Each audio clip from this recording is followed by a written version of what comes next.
Hi, welcome to Clutter Bravado.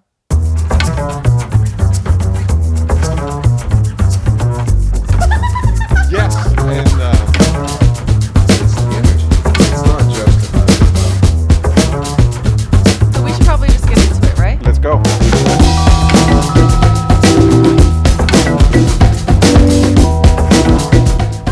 Good morning. How are you? I'm well. Yeah. Yeah, It's what day of the week is it? What is it? Like a this Thursday? is Thursday. Okay. Yeah. It's Thursday. been a pretty rad week, I would say. It's been interesting. Yeah, it's been interesting for sure. A lot of stuff has been going on. But yeah, overall, how are you? How are you feeling? How am I feeling? In general, I'm feeling good. Mm-hmm. There's a certain sense of, I don't know how to describe it. Do you What? want to get in details? Okay, so Details, yes. Go for it. details, go for it. Well, it's interesting time that we're living now. It is. I am being a witness of history, trying to stay, to elevate, I guess, and not dive into the chaos, even though, in my case, a lot of people that are dear to me could be negatively impacted, Yeah. but we don't know that yet. And so, I don't know. It's very strange, It but is a very strange time. reading and um, trying to think and trying to soak in history, it's hard because obviously in 10 years we'll be looking back and something will be coming out of it. You But know, when you're in the middle of when it, you it's say hard. that though, I feel like when I look back at 2016 that there are a lot of blind spots that I have given everything that happened thereafter. And I don't remember exactly how I felt. I mean, I remember exactly how I felt like certain days. I don't know. It's kind of hard to describe. Like looking back at those times and especially looking at things that we were posting on the internet and like the ways that we were communicating with each other, the things that we were actually feeling and fearing, and how the things that scared me the most back then are now things that we just have to come to accept. Mm-hmm. Isn't that wild? That's where we're living now. But yeah, I mean, it is challenging sometimes to stay in a place of hopefulness where you can look to the future and be excited of what's to come. And for me, I took the TikTok app off my phone because I needed to hear fewer opinions about what they thought was going to happen. Because that does not help me or my mental health or my emotional health at all. Something that does, though, is looking at what it is that I have any control over when it comes to my own life, when it comes to being able to help people and showing up for somebody else. It's like not my first instinct. My first instinct is to get in bed and stay in bed. I mean, it's been a little bit challenging sometimes to get up any motivation to sort of like put one foot in front of the other, but I get to do that. And I think that that's one of the most fascinating parts about going through something that is an unprecedented time. Yeah. We've been through a lot of those in the last, 8 to 10 years. And yeah, I feel like because I have proven to myself so far that I'm capable of walking through an unprecedented time, that maybe I can walk through this one too. I don't know what it's going to look like. And I imagine that things are going to get really hard and really weird and really challenging. But I get to do it. Yeah. And I think that's, you get to do it, you get to witness it, you get to show up for the people who matter. For me, that was the biggest thing last week and this week is to show up for the people I care about. Yeah. And maybe show up for those people even more than I used to. The first 4 years, I spent a lot of time obliterated, drunk. This time, it's not going to be that way. Yeah, it's not the because same. It's not the same. So I am seeing it from a very, very, very different lens, and I like that. Yeah. But yeah, I'm realizing that there's obviously people that are very, very dear to me that I will show up for, and I don't know what that's going to look like. For now, it's a lot of love and it's a lot of caring, and then we'll see. And I don't know that and I'm trying to look at it as not bad or good, but just is, and we're just going to navigate something that's going to be history. There have been a few moments that I've shared with you that like it feels a little bit as if what I'm learning when it comes to interior design and fabrics and furniture and history of architecture, that these are things that seem sometimes frivolous when the world gets when things get really heavy. And I've found it to be exactly the opposite. Mm-hmm. That there are so many ways that, like, the history of architecture, the history of a certain piece of furniture will tell a story of what people were going through at the time. Mm-hmm.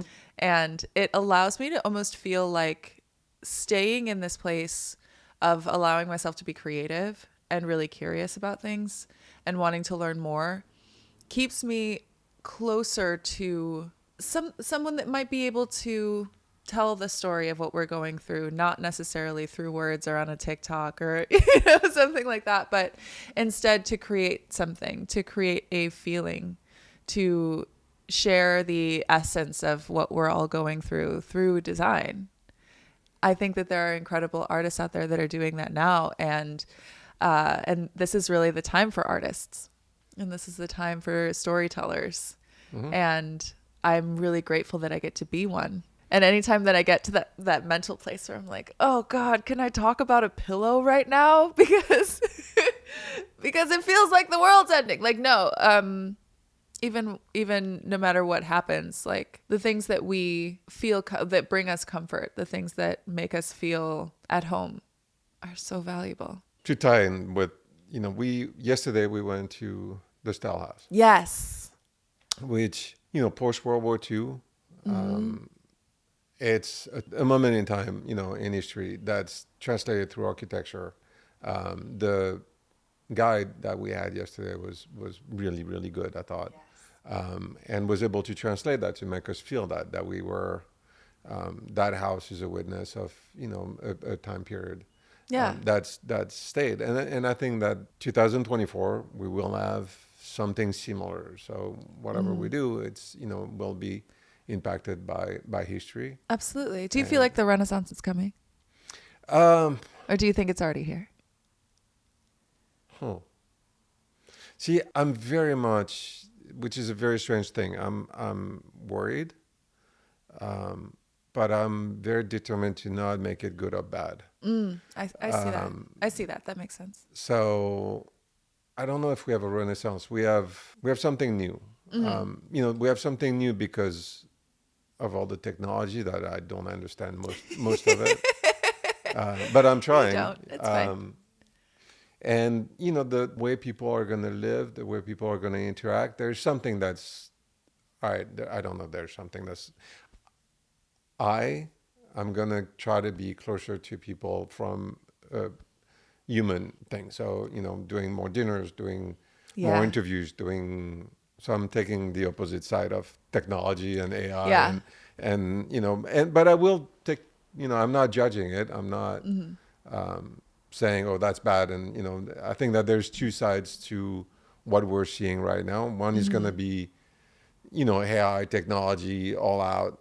And then one side is going to be experiential, traveling, meeting people, and I'm going more that direction. Yeah. Because of connecting my age. More with interpersonal relationships is so valuable. Yeah. Because of my passion, be it design, cooking. Yeah. I'm at heart, I'm a salesman. I like people. So it's like, it's, that's where I'm going to go. But I'm really looking at, the whole technology side and be like, it is not going away. It is going to be used for good and bad, like everything that's been used, in our world, sadly, and we'll see where it lands. Yeah. I also feel the same way.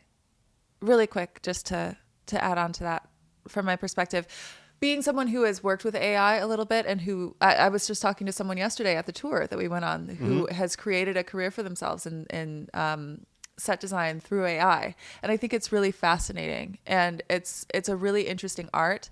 I allow myself to be curious about it before passing judgment. Do I have judgment? Absolutely. Do I have my opinions? Absolutely. But I also don't think that my opinions are very helpful in where we're going. So what do I get to lean into? And I really like that you were talking about leaning into interpersonal relationships and having that. We talk about this all the time on the podcast, the tactile experience with spaces and with with things, with pieces of furniture, with fabrics. We need to have that. And I'm a big believer in it. You've kind of, I mean, Yeah, I'm I'm you've a broken influenced record. me. Yeah. But I do now, after spending some more time like in showrooms and going on this tour, especially, I'm really feeling that. I'm really feeling that. So I do want to talk more about the tour though that we went on. So that was magical. Jamie Rummerfield, who is our second guest that we had on the show. She works with Save Iconic Architecture. I'm really curious about how these houses are found, how their stories are being told, and whether this is something that, and maybe you know the answer to this, like when they are built, that they instantly have this sort of gravitas to them, or whether this is something that's sort of discovered over time. Because this house is incredible. Mm-hmm. Were the case study houses, as they were being built, like built with that same fanfare? They were. Yeah. I mean, I think that for most of them, some of them were built by major architects. Yeah, De so- Kooning was yeah. young when he did the style house. So, but I think they were followed in the press a lot. They were definitely heavily, I don't know, marketed is the right word, but they were avant-garde. They were, things that and be it neutral or, they were, I mean, those architects were already Yeah. Powerful at the time. Absolutely. So they've been in the press. They've been in, at the forefront of. I think the reason why I was wondering that is that, so this house in particular, I just did what you did. I just started a sentence and then didn't finish it and then just moved on. I'm going to. It's you're catching it. No, I don't want to. Oh, All right. gosh. So for our listeners, we're not going to cut that out. Elyse is very much struggling with the fact that I start a sentence, I go to another one, and then I don't even finish it. Yeah. And sometimes people answer a question that I didn't ask, and she's flabbergasted by it. It's challenging for editing. It's challenging. All right. Anyway, so continuing on, what I was saying was, I wonder if the families that are living in this house, in these houses, have an understanding of what this is going to look like in the history books, like as it's happening. And this family, I'm pretty sure they did, because otherwise I can't imagine that realistically they were super comfortable in this house. Right. So the Stahl house was built in 1959, and it was built in West Hollywood on a cliff, essentially on a hillside, where there's a very small little square of concrete outside of the very top of the house. It's the closest to the edge of the world, the cliff, this mountainside. And if you were to fall down, you fall down 1,700 feet. Isn't that insane? Yeah, you Doesn't make sense. You have to make sure that when you take a photo, you don't. Yeah. A little further, a little further, a little further. You fall quite a ways. So this house, yes, built on a cliff, all entirely windows. I think that there are maybe a couple of walls that aren't windows that are facing the street, but everything that's facing the city. Yeah, it's all windows. I mean, the view is. Yeah. 2 bedrooms, master, and then the kids' bedroom.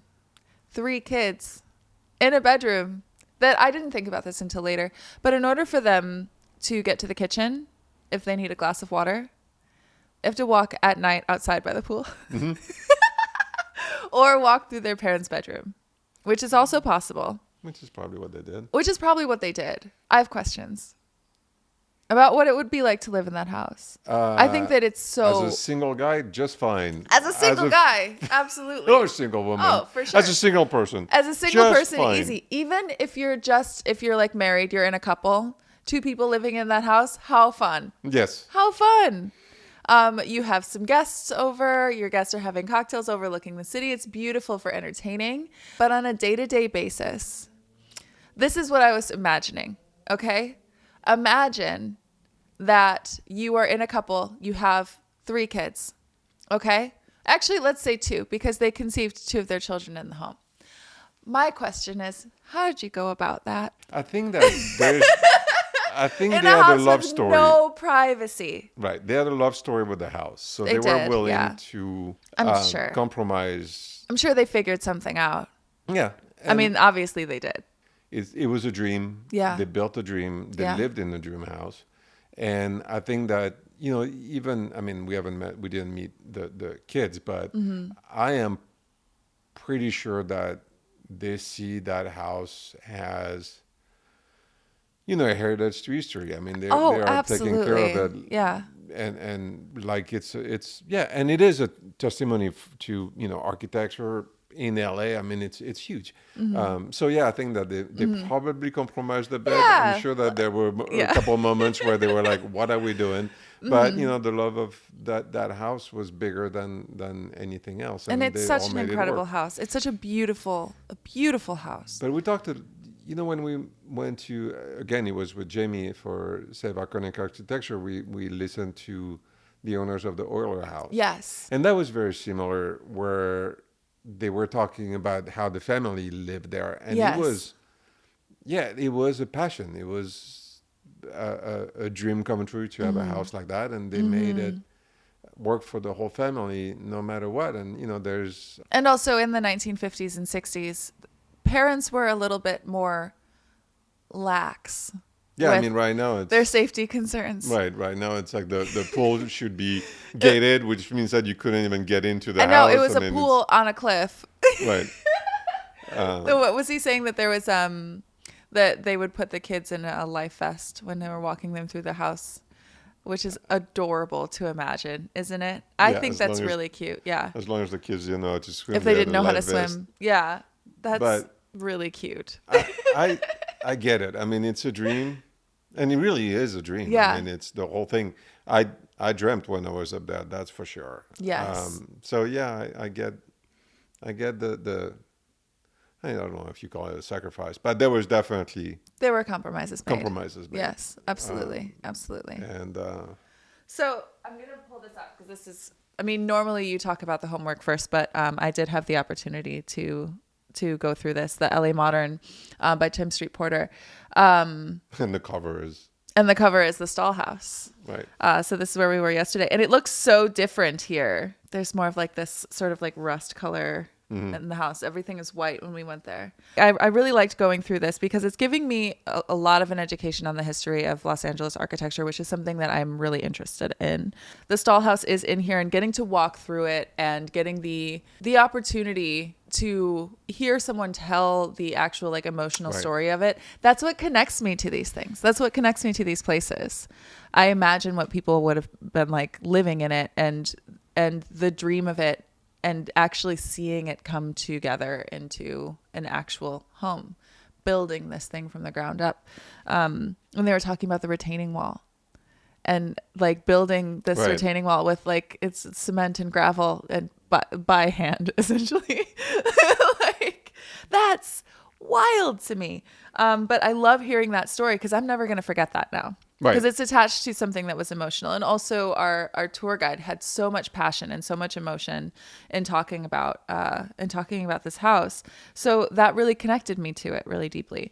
But getting to look through this book, this is an education in itself. And there are a lot of things as we were going through it where I'm looking at, I want to know the whys. And so it makes me curious to like, well, I wonder why they decided to do it that way or why they chose this. Well, hopefully, Jamie...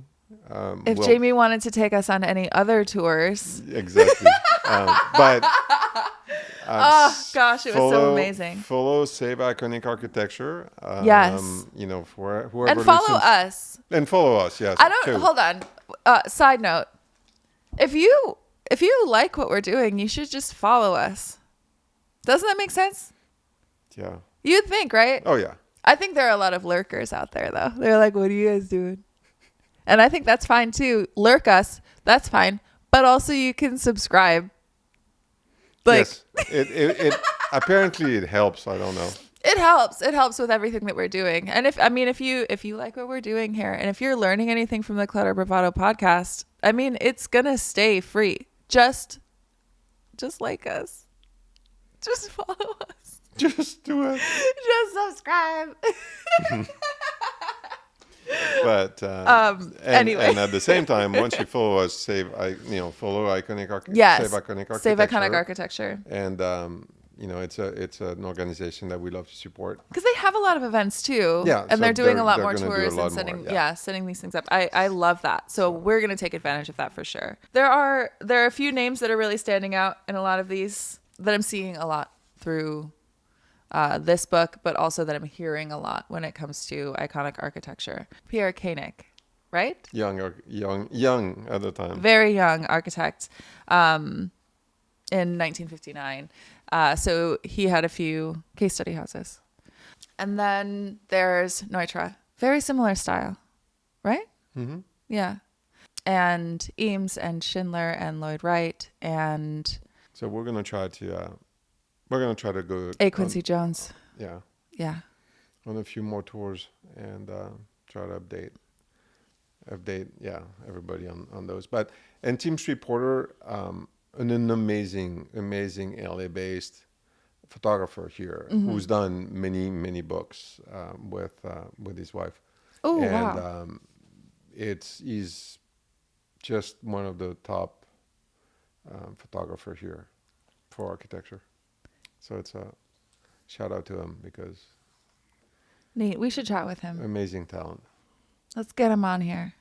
I want to know everything he knows. Yeah.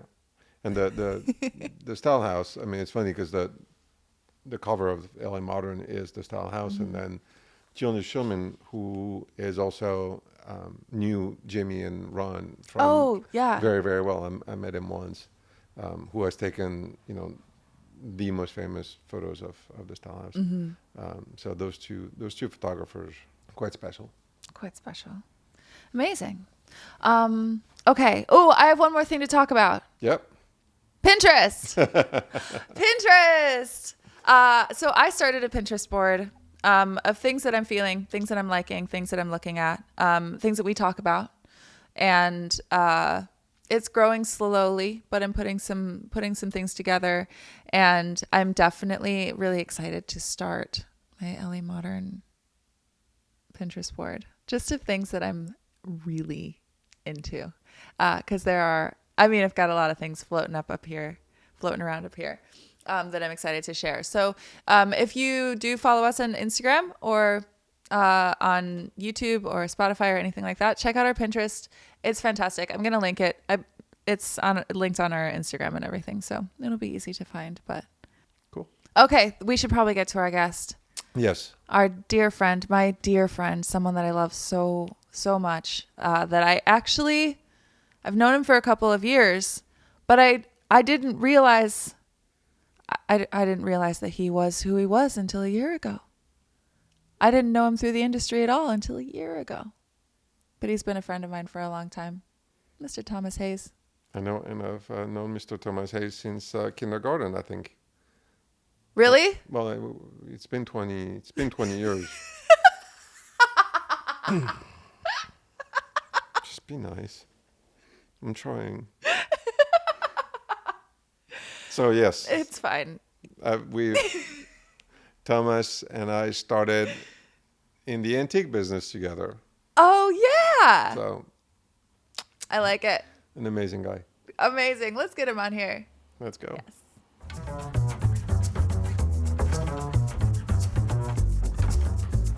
Welcome to Clutter Bravado. Today we are here with Thomas Hayes. Thomas Hayes is you're more of a personality online, but your furniture is famous, been featured in AD 1,000 times. Yeah. A million different designers are working with you. You are incredibly popular. And Laurent knew me back when. And he knew you back when. We were scrapping for vintage modern design pieces.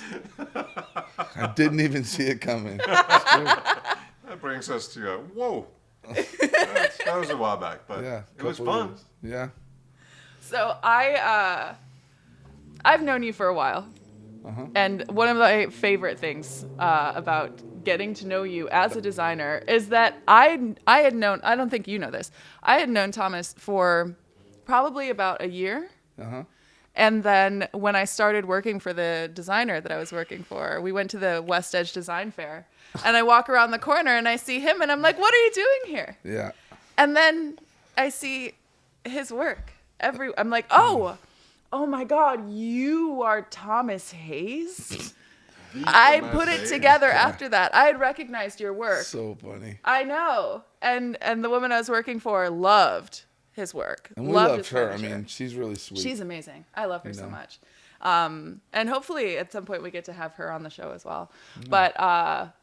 But yeah, it was a wild thing to like put that together. It was like I kind of caught you in the middle of a work day, and it was like, oh hey, and it was cool. So okay, how did you two meet for the first time? Go Laurent. Well, we both had an antique store. Yeah. I came down here, and I think that's when I met you the first time. I came because everybody was like, "Do you know Thomas?" Was it at the show or no? I think I was at the show. I came to your shop first, and then we did an antique show together. I think I was known even back then as a doer. I was like a doer. Like I was running around, buying stuff, doing stuff, always trying to like, make deals, and I would help people, like random people. Just that I didn't know. I would just like help them with stuff. Yeah. And it's sort of a secret sauce for success is like helping people with like no motive just puts you in the middle of weird places where all of a sudden good things are happening to you. Yeah, and it allows you to build up relationships that you probably wouldn't otherwise. If you were just only focused on just the business aspect of it, you're shutting yourself off to so many different relationships that can grow into that later on. And all business is relationships. Totally. If you're not selling an app or something that's not you, if you're selling you, it's all relationships. Yeah. And it's not linear. It's not like linear. It happens organically. Like, do you know Mid-Century LA? Do you know that guy? No. He's over in North Hollywood, and Sam Kaufman, if you remember him. Oh yeah. He gave the guy my number and said, "Oh, call Thomas. He knows how to do things." That's it. The guy was in Sweden, right? He's in Sweden. Yeah. This is 20 years ago, at least 21 years ago. And he goes, "Hey, I sold 3 containers full of Swedish furniture to what's the store? Some store, and they backed out of the deal, and the containers are on the water, and they're coming to LA, Urban Outfitters. And I don't know what to do. And this guy said that you could help me. Can you help me?" And I spent like 3 hours on the phone with him. I'm like, "I'm going to be your friend. I'm going to help you." I never even bought anything from him. It was never like, I know it's weird. Like I invited all these dealers that came, bought stuff from him. He rented a building that was being torn down in West Hollywood that was like a very gay tanning salon. And he stacked all the furniture in these tanning booths. And I basically... Whoa. I called everyone I knew and said, "Come buy stuff from this guy." And that's how he started his business. Now he owns this mega building over in North Hollywood. He gets 40, 50 containers a year. And he's just, like you and me, he's just been doing this for a long time. And yeah, but I mean, you do things because it's nice to do. Mm-hmm. And if you transplant that into your business model, then you become somebody that people want to work with. Yeah. Because they can work with anybody. They can buy old stuff from anybody, new stuff from anybody. But if you are concerned about them and helping them, I think it's like a secret thing. Yeah. I mean, that's kind of the thing when you're starting off, you have so many different irons in the fire, or you're just like, okay, I'm just going to say yes. That's something that I've been doing quite a bit lately. It was just like, okay, yeah, sure, I can do that and see what happens. Yeah. And you never know where that's going to end up or who you're going to end up working for or how you're going to affect somebody else's business too. So did you have anything in mind when you were first starting to do this? Did you have an end goal set? I mean, I wanted to deal in Mid-Century because I loved it and I was passionate about it. And then I just wanted to be successful at it. So back when I met Laurent, I was like in a dogfight. I was like gonna win against everyone. That was my whole thing. And and then my friends back then were telling me like, "Look, you don't have any money. Like these guys that you're talking about competing with, Joel Chin and Robert and David, right? They're fucking millionaires. They like already have millions of dollars. Like you're a great guy and you're young and whatever, but like you don't have millions of dollars, And I'm like, fuck it, I'll show you. I'm gonna be the best, Mm-hmm. And that drive, I think, helped me. But as I became more successful, that same drive will destroy you. You can't use narcissistic defenses to build something and then keep using. You can use it to build something, but you better put them down and start being kind and whatever. Like, I wasn't kind to myself, and therefore not always kind to everyone around me because I was so obsessed with being successful. Yeah. What did that pivot look like for you then when you got to that point where you're like, okay, like, did you hit a number limit or was there a specific goal? I would say I was like 30. Remember when, like, in 2008, 7, 8, the economy, like, took a turn? Absolutely. So I was like, I just bought this building in Hollywood. I was a genius for buying this building. But then overnight I was like, not a genius anymore because everything was bad. Stuff wasn't selling. And I was previously working 7 days a week, but now I couldn't afford to pay my guys on the weekend. So I'm sitting at home rocking on the sofa, just like scared, not knowing what to do. And I think that pushed me back into a lot more work on myself. I got into therapy. And I just said, like I just said, I had to like take those things that I used to get successful and change. Interestingly, like the bank was after me because at that time my numbers weren't right. I was making my mortgage payment, but I was just like barely making it. So the bank will mess with people who make their payment, but they're not solid. Yeah. People who don't pay, they'll leave them alone. They're just like, we're never going to get money from them. Fuck it. Just let it go. So this guy's on my case every month, demanding all these papers and things. And one day I'm talking to him and I said, man, look, help me, man. Like, help me out. Like, I'm going to pay this loan no matter what. Even if I lose this building, I'm still going to pay it because that's who I am. I said, but help me out. You're smarter than me. You fucking are a banker. And he's like, oh, no one's ever said that to me. And he came over, right, from Bank of America and helped me make a plan. I sold some stuff at auction. I paid off all my debts. And I rebuilt my whole way of doing things. Wow. So in business, you have to do that. The idea that you're just going to get successful, it's not like that. You have to constantly change and move and go with the times and, reinvent yourself. I'm tired of it. At 49, I'm like, I'm ready to like not. Yeah. But it's what you have to do. You still have to do it. You have to. You have a couple. You have 20 more years to reinvent yourself. Man, we'll see what. Tired. We'll follow the Thomas Hayes. Hey, look, I'm on the roller coaster. Yeah. Just as much. Well, we just bought the building next door. Oh, nice. Congrats. Oh, wow. Which is already, we rented it already. And my wife's like, we got to buy it. This is what we have to do. And there was a time when it would have been like, I would have killed people to be able to buy a building because I thought it was such a big, important thing. And I already owned one in North Hollywood and one in Hollywood. When I say own, I mean I have a huge mortgage that I have to pay no matter what. Yeah. That's what I mean by own. And and I was like so bummed out when we closed like 3-4 weeks ago. I was like, fuck, now we just have to pay more every month. And like, I was like, ugh. Yeah. And everyone's like, it's a great thing to do. It's awesome. Yeah. And it is. But sometimes, and this applies to all like psychological or spiritual things too, doing the right thing doesn't feel good sometimes. Yeah. Doing the right thing sometimes feels way worse than doing the wrong thing. The wrong thing can feel great until it catches up. Yeah. But getting to that point of like where you have to do the hard thing, the thing that makes you scared, the thing that makes you like really nervous of like, this has to work out. Like something has to happen. I'm right there right now, with a few different things like, getting uncomfortable, allowing yourself to be vulnerable and saying like, hey, I'm in a tough spot, but I have a feeling that this is going to work out. It just doesn't feel good in the moment. Yeah. When COVID happened, that was a big thing. And right when it happened, I'm not a person who can like stay home. I just cannot do it. So like I had 2 days in, I bought a game console and I was like in my theater room, like, and I was going crazy. And this doctor called me and said, oh, I have a problem. I need to make face masks and we don't have any. She's at Cedars.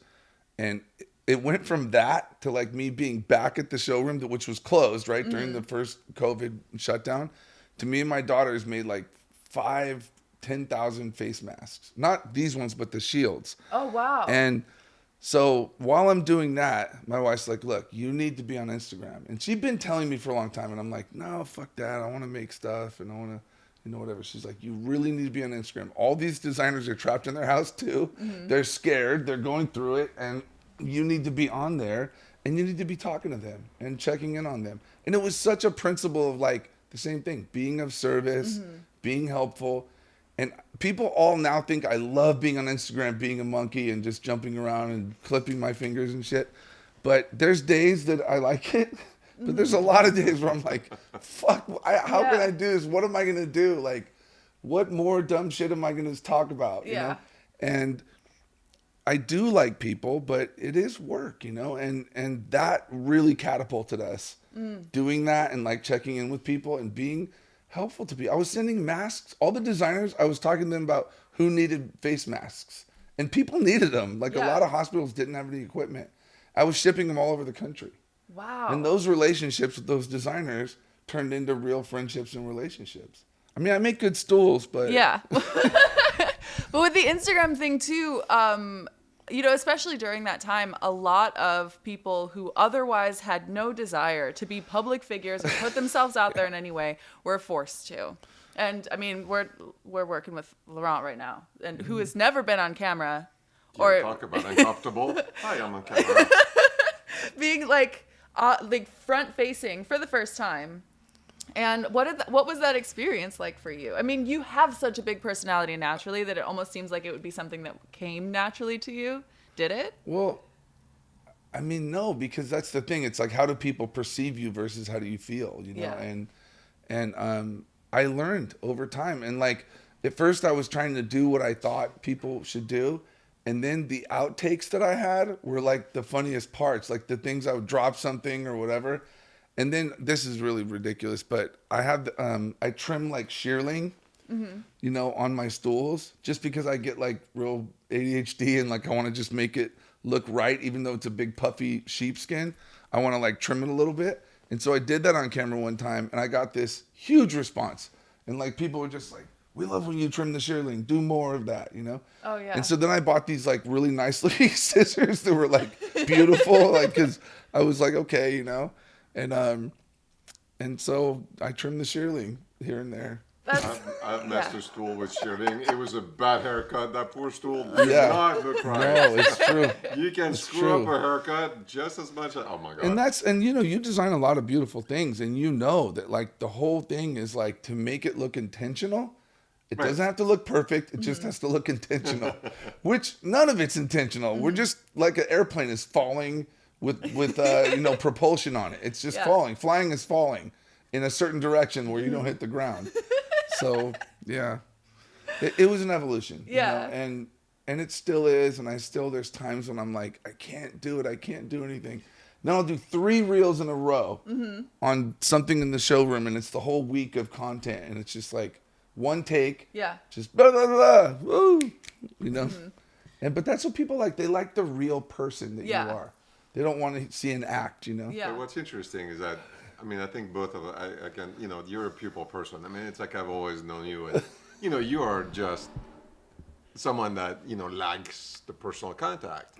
And, I mean, like, I love being with, you know, with people. Like, I do get a kick out of it. And so suddenly being on camera, you're like, this is not what I'm used to. I'm used to, you know, having someone in the room, talking to them. I'm totally comfortable with that. But once you put a camera, I'm like, yeah, it's true. It's true. But, you know, it's like anything, practice, right? Yeah. That's the problem, I think, that a lot of young people, my 4 daughters are 23, 20, 18, and 16. And they're in this world where kids, when you ask them, what do you want to be when they grow up? They're like, I want to have bought GameStop or be an influencer. Like, that's what I want to have happen to me. And, like, that is not the pathway to any sort of happiness or fulfillment. Like, you know, at the end of the day, however good of a guy I am that day or the next day, like I've actually made something and done something and created something that's real in the world, you know, and it's worth it. It's worth learning and changing and growing. And like, there's no path for that right now. I think kids are just like, I feel bad for them. It's like, there's no direct, like clear thing to do. Yeah. As a young person now. Well, there's also, I feel like there's such a lack of people who, I could be wrong about this because I'm online all the time. Okay. But that as someone who's comfortable with that, who's always been comfortable with that. I'm happy being on camera. I love that. I love being on stage. That's like where I've belonged my whole life. Yeah. But there are a lot of people now who feel that they have to be that kind of person in order to find any kind of success. And how do you feel that like being an online presence has actually affected your business and what you do? I mean, like I said, I did it and I grew my business while I grew my online presence. So it's fine, I think.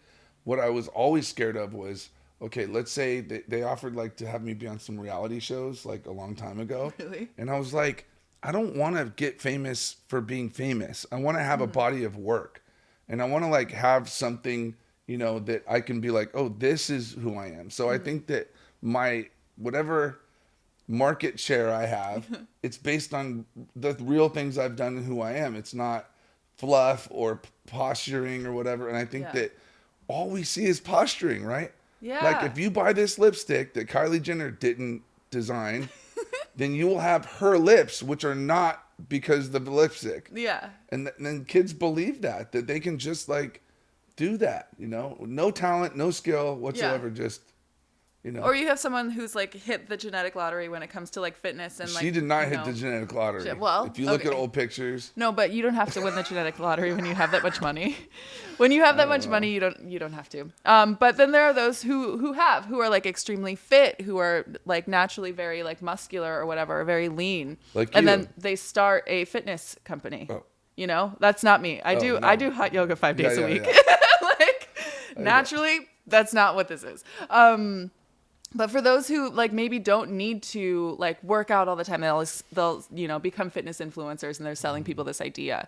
But it your work really speaks for itself, and it has. I mean, I can recognize your work when I see it anywhere. So you know, weird. it's so cool. Yeah, but again, the only reason that you get a collection, whether it's of paintings or furniture, is because you make a bunch of shit that doesn't work, and then you curate out of that like what does, and then you stand back and go, oh, these kind of look like each other a little bit, and it's like I think that this is a bold claim, but I think I'm the most prolific, talented barstool designer ever in history. And I have to say that that's because I've made more mistake, reject, bad barstools than anybody in history. Hundreds and hundreds of right into the flames, just like burn the fucking thing. And it's true because it's part of my process. I don't draw things and then print them on a 3D printer. Yeah. I make them over and over and move it a little bit and a little bit and a little bit. The swing that I have, it took a year, 1 year. I would just be out there fighting with it, like on the showroom, just like putting ropes on it and trying different things and trying to make that work. Oh, it doesn't work. Let's get something else. And like, it's just, I fight with things, you know? And so because of that, it's true. No, it's funny because it's like I have it's like true. stuff on the shelf. Yeah. That, we drew it and then we looked at it and we were like, oh, that's ugly. Yeah. So now it's on the shelf and we have to rethink it, and it's there, it's maturing. Yeah. But there's a lot of that. Yeah, it's true. So I think that's why I'm so good at Barstools is because I've just done it so much. Yeah. You know, and that's anybody, any kid, any person, you know, like I mentor a lot of guys, you know that. And they'll be like 26 and be like, oh, my life sucks. I'm not going anywhere. Like this job, it's over. My life is awful. I'm like, listen, man, there's a guy right now who's 26 who owns a private jet, who's the CEO of a company. Like, you know, the only difference between you and that guy is he wakes up and does different shit than you do. If you woke up and did all the shit he did, you may not be him in 5 years, but you would be way more like that motherfucker than you're like you. And that's the thing is you have to look at, stop all the like mysticism, right, of things. Like it's what you do. Yeah. You have to make a plan of action. You have to execute it. And you can fail the whole way as long as you keep going. You know? Doing and it. that's what I didn't realize until I was like, even 40, maybe 42, was like, I'm not fearless. I just, when I'm scared, I keep moving my feet. And a lot of people can't. They just stop. Yeah. And I used to think they just didn't want to, but it's not that. They can't. They're scared and they freeze up. And what makes me look fearless is that I'm like stumbling forward and falling. And I'm just like, oh. Yeah. You know? God, I love that, like moving scared through things. I do that quite a bit. There's so many things that like I've tried, that I've wanted to do, that like I get close to it and I'm like, this is going to fail. It's not going to do well. And then I still like put on a smile and do it anyway, you know? Because it's the and process, sometimes it though. does. I mean, Sometimes it does fail. Yeah. How many things have you designed that never were Oh. made? Yeah, right. But there's some component from it Right. that you actually end up using. It's Yeah. always like And then that. there's stuff that you design that literally sits on the shelf for 2-3 years, and one day you don't know why you pick it up and you're like, hey, that would be cool, and then it takes a life of its own. But yeah, you have to. Yeah, it doesn't come like, oh, I'm gonna make that, and it's. But that's what not you how it see on works. TikTok. You Yes, see like, exactly. oh, I have a bottle opener and a this and like, oh, and I'm Right. selling this on Etsy or whatever. Like I'm Yeah. selling my product. It's like, come on, that's not how Yeah. it works. But I think that's probably a little temporary. I mean, for us, it's. Look, it's what 15, 20 years for you of designing. Yeah, 15, 20, yeah, something like that. Yeah, no, Probably we- 20, but I wouldn't admit it. Right. I was a fraud. I was just tricking people. That's why. We're 15 years in, so it's like from the first piece that we've designed. So it's, it takes time, and it grows and it changes, and but it takes time. And when I see the Instagram, be like, you can sell something, and I'm like, okay, yeah, that's gonna last. That's gonna be for the longevity. I'm sure it's gonna last. You know what? The thing is, like, I walked in here, right? And, like, I've been in, what's his name? My favorite guy, Pierre Yovanovich's showroom in Paris. Like, I'm like, the guy's amazing. He's so cool. Like, and he smells amazing, and he walks amazing, and, like, and I walked in here and I'm like, I knew exactly what was going on. Like, I knew there was a consistency and the quality level was so beautiful. And, like, people who actually spend $5,000 on a dining chair, they fucking know Right. when they walk into a place if the quality's there or not. They might not know why the inner workings of this sofa are strung a certain way, or if there's, horsehair used or organic cotton. They might not know the details of why it's quality, but they know. And when I have people come in my showroom, which is not a typical showroom, it's more like a working studio, with stuff everywhere. And it's not like a mess, but it's definitely not like a showroom that's stuffy. It's like kind of a mess, but like in a really, it's a very artistic Yeah, vibe. When it you is. walk in there, you know that somebody's creating something. Yeah, but Yeah. when people see the actual stuff and sit on it and feel it, it's better than they were expecting. Mm-hmm. And that's what's interesting. Like, and I tell my employees, like, go to other places. Ask them to do something custom. They're going to be like, no. Ask them to, like, change the dimensions or whatever. Ask them to do any of the stuff we do and see what your response is. Like, we go way overboard to try to make things as good as possible for everyone. And people want that. People want to feel like they're really getting the best possible product they can. Look around. Come on. Come on. This is the Plus good it's, shit. it's that what you're talking about is that relationship that you've built with the designers, where they can call you and be like, hey, Thomas, I have a need, an issue, I need something. And then But you go know to what, bat. though? You're right. But I call them now. I call them and check on them. Right. And, like, I'll get a quote for, like, 2 sets of 5 Barstools, and I called a woman today, and I was like, hey, I saw this, and da-da-da. And she's like, yeah, well, oh, yeah, let me look at my notes. Oh, they didn't choose those. These are super rich people, and they are building this house in Utah, but they wanted to go with a lesser priced Barstool. And I was like, that's totally cool. I'm like, but I want to remind you, save my cell phone. If you need anything, like, call me directly. And then I sent a thank you card. I filled it out, and I send cards in the mail all the time. Like, you have to remind people that you're available, Do you feel that, because when we started, it was pre-internet, pre-anything. I mean, designers used to show up in our showroom, or twice a week, 3 times a week to source. Yeah. So we built. There was no internet sourcing. Yeah. Right. So we built relationship with those designers. Like, we saw the kids, born, or, we saw all that stuff for years. And then we had the email thing of, send me an email, I'm not even coming, or they would show up and be like, I have only 2 seconds. I'm like, what are you going to do 2 seconds? I have, Right, 7,000, right. so it's just, okay, bye.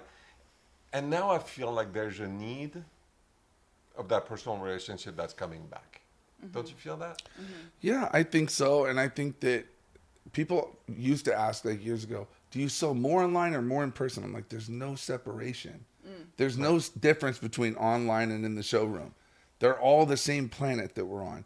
And it's access to that, you know, and a lot of times like people will, like a woman commented on my swing that I put up the other day, and she's like, oh, I love it. And I messaged her and said, thank you for your comment. I just do like polite things, right? She's like, oh, I'm a huge fan. She never talked to me, but the minute I said thank you, she pours this whole thing about she loves my stuff. She wants this credenza and she can't afford it, but she's like a doctor and she helps kids and stuff. And I'm like a softie where I'm like, look, I have a showroom one.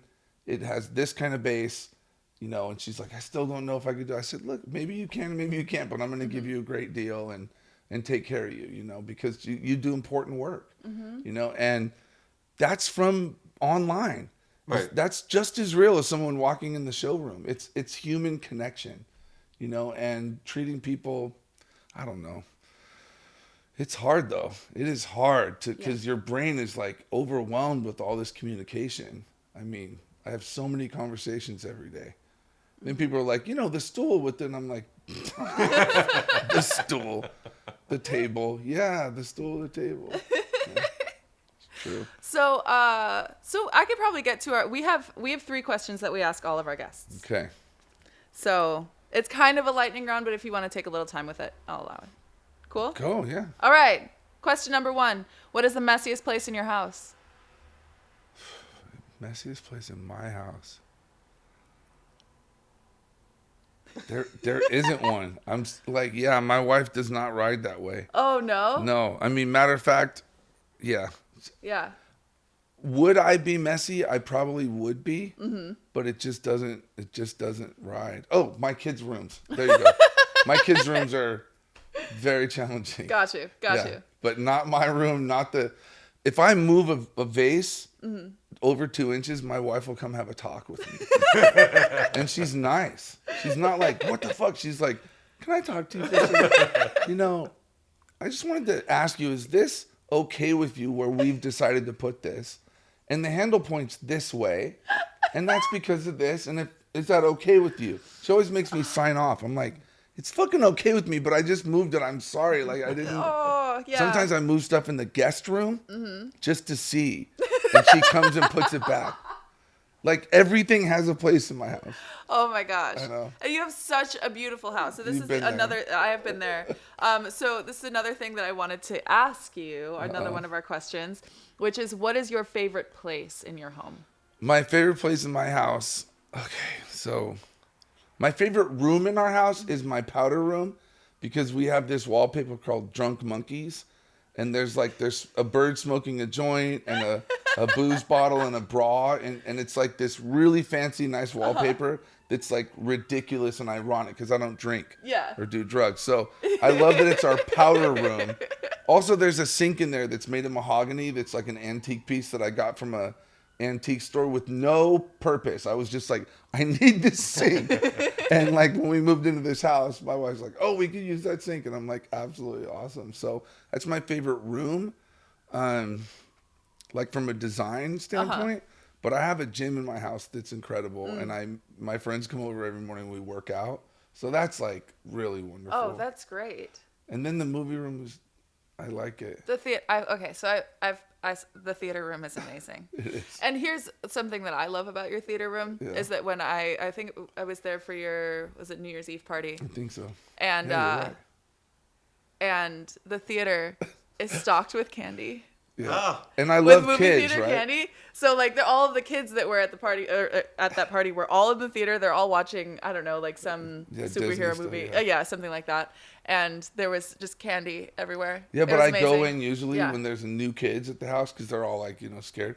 I go, listen, here's the candy, but I'm going to pat you down when you leave. And if you don't have 2 boxes of candy, I'm not letting you go. I And they're love like, it. Oh my gosh, they're that's just so like, cute. yeah. Oh, it's the coolest. Yeah. It is. That's amazing. Okay, I get that. And the gym in the morning, you get to have your friends come over and work out with you. Yeah. What a way to start the day.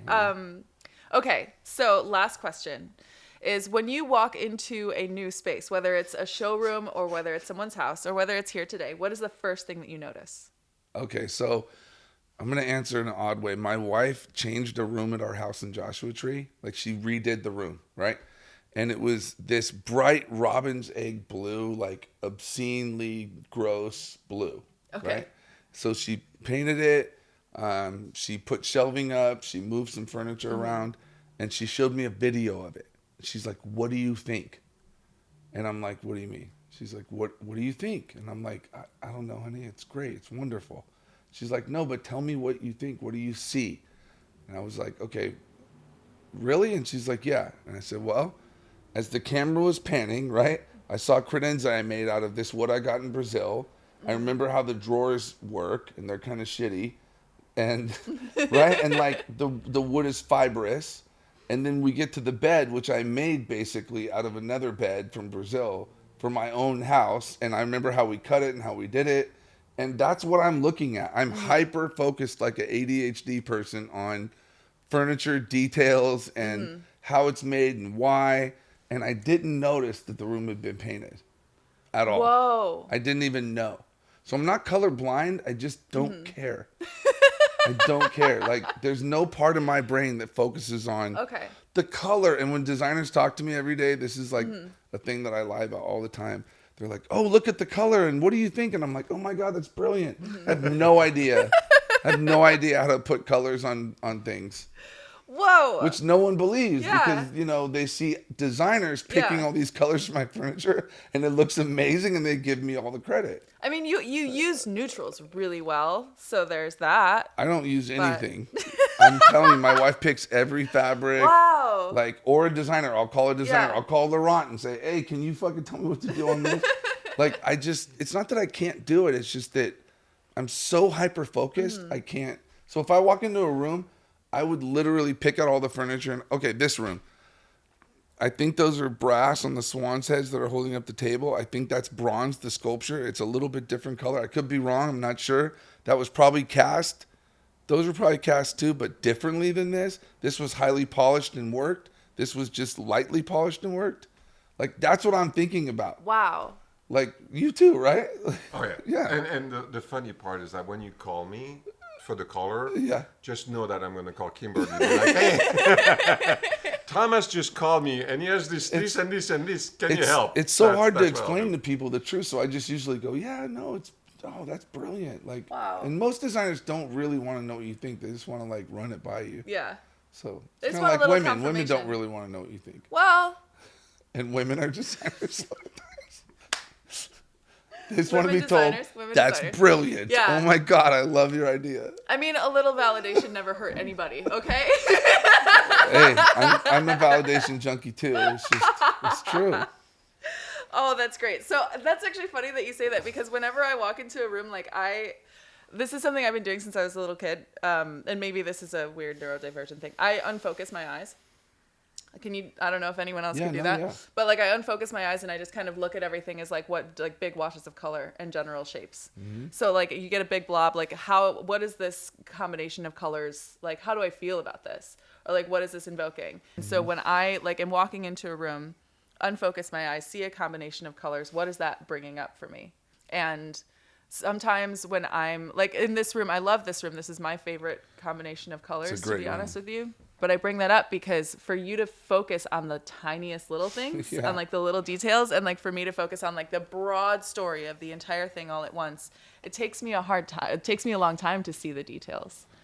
But that's what we were trained. That's what we do. Yeah, that's what we do. I mean, you know, because when you buy, that you design or buy, when you buy antiques, I mean, you have to look at everything and fast. I mean, you don't have a ton of time.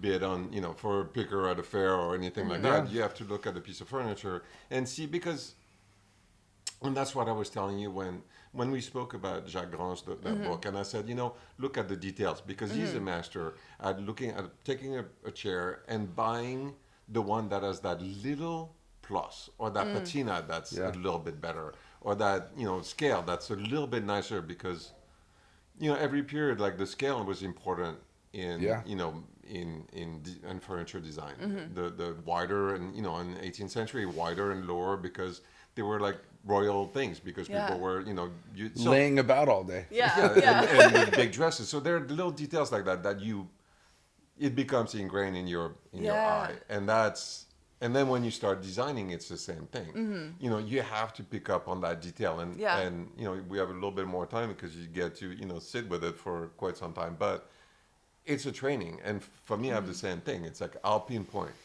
I'll walk in somewhere and I'll pinpoint on the scale. That's it. That chandelier is like too small. That armchair is like. I got thrown out of Cartier in New York. Actually, Really? because I didn't really. I'm kind of lying. So I threw myself out like dramatically, like as if they were doing it to me, because they invited me upstairs, which is like a good thing because they were like, "You're worthy. You can come upstairs." And when I got up there was this bronze chair by a friend of mine that I'd never seen one in person, but I've been seeing them for years. De La Vega, if you know those, yeah. So I like run over to this chair and pick it up, and I'm like carrying this chair and looking at it in Cartier. And they were like, "What are you doing, monsieur?" Like, it was like this bitchy French woman, and she was like, "This is not a furniture store." And I was like, "Excuse me?" Like I was mad, and I was like, "Oh, I'll go then," and like I left. But I get so excited, right? And I wanted to turn the chair over to see how it went together immediately. I know what it looks like already, but I'd never picked one up. I'd never felt the weight of it. Wow. I'd never seen how they connect the legs to the bottom of the chair. If there's like a bolt or if it's like, an L bracket. I mean, there's so many bad ways to do things that you see everywhere that you want to see that they're not there almost. Like, okay, they tapped it, they drilled it through a bracket, like So a story that I haven't told, but when you're in New York, Bergdorf Goodman at the bottom, it's all Van der Straten design, and I used to spend time going there, not for the bags or just to look at the displays and the way they're done. It's just fantastic. But that's the training. That's where I go. I mean, it's an obsession. Like, you have to become obsessed about something. Warren Buffett talks about it. Like, he was a very weird guy. He's alive still, but he said, when I'm interested in something, I get really interested and I learn everything I can about it. And that's how design has been for me. Just absolute obsession. Furniture porn. That's, it's true. Yeah. It's true. That'll be your book. Yeah, that should be my book. Porn by Thomas That's Hayes. a really good idea. I like it. My wife will love it. She would probably not be into Another thing. No, she's awesome. She is. I love Janelle. Really is. Oh, she's so rad. She really is. Well, you have been incredible. I just adore you so much. You too. And thank you so much for taking time out of your day to join us here on the couch. Absolutely. And do you have anything that's coming up right now, or anything new that you're working on that you want to share? I'm hosting a party. So I was calling clients and I noticed how many clients we now have in OC, which I don't think we did for a while. Like we had a couple big ones, but the OC has really grown in terms of its, taste or whatever. I think, not to infer that my stuff is what dictates taste, but so we have a lot of clients there. And so I noticed that and I had this idea. So I'm hosting a tea party at the gallery for like 20 something designers all from Orange County, and it's just going to be a fun thing. And I have a ceramicist who's a friend of mine who's going to like give a little talk about her work, and we're just going to make it fun with like cucumber sandwiches and things. I love that. I know. So I'm That's doing so that, fun. and we're planning on recreating it for like people here too, maybe, or whatever. But we're starting with Orange County because I have so many great clients down there who are so nice, and for designers watching this, when you're fucking nice to vendors, they'll do anything for you. Anything. So like those people matter so much to me that are just nice. They don't have to buy hundreds of thousands of dollars stuff. They just have to be kind and helpful and not scathing and rude. Yeah. I'll say no names. But we all know them. You know who you are. It's true. Oh, I love it. Okay, before this goes into some dangerous territory, I'm just kidding. Thank you so much for being here today. And we have lunch for you. Awesome. Let's do it. Yeah, let's do it. All right. Thanks Thank very much, you. Thomas.